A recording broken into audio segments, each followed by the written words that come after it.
Assalamualaikum warahmatullahi wabarakatuh. Perkenalkan, nama saya Alda Praseli Anggraini dengan NIM 2120207015 dari kelompok 4, kelas Pendidikan Biologi 1, Program Studi Pendidikan Biologi, Universitas Islam Negeri Raden Fatah Palembang.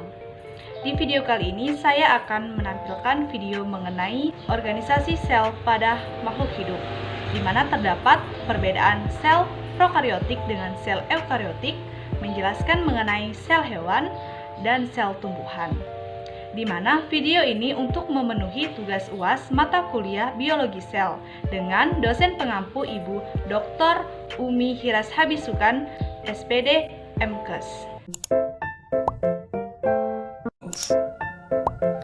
Sel diklasifikasikan menjadi dua jenis berdasarkan strukturnya, yaitu sel prokariotik dan sel eukariotik. Terdapat perbedaan sel prokariotik dengan sel eukariotik. Mari kita simak bersama. Sel prokariotik adalah bentuk sel yang lebih sederhana. Organel yang terkait yaitu membran DNA yang biasanya berupa molekul melingkar tunggal mengapung di dalam sitoplasma sel. Prokariotik tidak memiliki nukleus atau membran organel tertutup. Mereka memiliki materi genetik tetapi itu tidak terkandung dalam inti. Sel prokariotik selalu bersel satu atau organisme uniseluler seperti bakteri. Sedangkan pada sel eukariotik, mari kita simak. Sel eukariotik membentuk organisme multiseluler yang kompleks, memiliki organel yang meliputi inti dan bagian-bagian khusus lainnya. Sel ini seperti yang ditemukan pada tumbuhan dan hewan. Mari kita pelajari lebih lanjut mengenai sel hewan dan sel tumbuhan. Baiklah, sel hewan. Sel hewan adalah dasar dari semua hewan. Mari kita periksa mengenai sel hewan lebih dekat. Membran plasma. Sel hewan dilindungi oleh lapisan ganda fosfolipid yang melindungi sel dan berfungsi sebagai gerbang yang memungkinkan masuk dan keluarnya molekul dari sel. Di tengah sel terletak nukleus. Nukleus berbentuk seperti otak sel. Setiap aktivitas metabolisme sel diatur oleh nukleus yang mengandung DNA dalam bentuk kromatin dan sel nukleolus. Selanjutnya, mengandung sejumlah organel terkait membran ganda kecil yang disebut mitokondria. Mitokondria adalah pembangkit tenaga sel dan melakukan respirasi seluler aerob.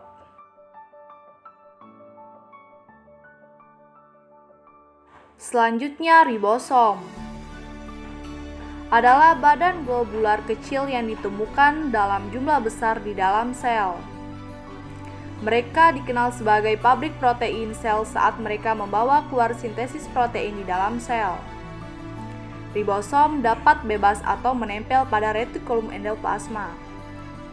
Retikulum endoplasma membentuk jaringan tubulus dan vesikel yang saling berhubungan dan berfungsi untuk mengangkat protein ke seluruh sel. Selanjutnya, badan Golgi. Badan Golgi adalah sistem kantung bermembran yang disebut cisterna. Tujuan badan Golgi adalah untuk mengangkut vesikel sekretorik dan membentuk lisosom. Lisosom adalah bagian belakang sel yang mengandung enzim pencernaan dan melakukan pencernaan intraseluler. Selanjutnya, sel tumbuhan. Mari kita periksa sel tumbuhan lebih dekat. Sel tumbuhan mirip dengan sel hewan. Mengandung inti sel di mana bagian genetik disimpan dalam bentuk DNA. Di dalam inti sel ada nukleolus, itu adalah tubuh granular yang dibangun dari protein dan asam ribonukleat RNA, di mana antara lain ribosom diproduksi. Ribosom adalah organel yang terlibat dalam sintesis protein. Beberapa di antaranya melekat pada retikulum endoplasma, dan yang lain tersuspensi bebas di sitoplasma. Sitoplasma adalah suspensi cair yang mengisi sel yang berisi berbagai organel. Retikulum endoplasma berbentuk sebuah labirin. yang mengelilingi nukleus satu bagian dari RE disebut retikulum endoplasma kasar. RE kasar ditempeli ribosom dan terdapat retikulum endoplasma halus yang tidak ditempeli oleh ribosom. Selanjutnya badan Golgi. Badan Golgi adalah gudang sel zat yang diproduksi di dalamnya disimpan di sana dan kemudian diangkut ke bagian lain. Di antara organel yang lebih kompleks adalah mitokondria, di mana respirasi sel terjadi, ukuran dan bentuk bervariasi tergantung pada jenis sel. Setiap sel tumbuhan dikelilingi oleh membran sel yang bertindak sebagai penghalang yang memisahkan sel dari lingkungan luar. Sel tumbuhan juga memiliki sejumlah fitur unik, yaitu dinding sel yang terdiri dari beberapa lapisan selulosa adalah fitur karakteristik sel tumbuhan. Strukturnya yang kaku berfungsi sebagai bingkai yang memberikan sel bentuk yang teratur. Dinding sel melindungi sel dari kehilangan air, memungkinkan aliran berbagai zat dari luar ke dalam sel. Sel tumbuhan dapat menggunakan energi matahari sebagai bahan bakar untuk produksi dari senyawa organik yang dibutuhkan. Melalui kloroplas yang terdapat di dalam sel yang juga dikenal sebagai badan hijau organel, ini mengandung klorofil pigmen hijau yang memungkinkan konversi energi matahari menjadi energi ikatan kimia.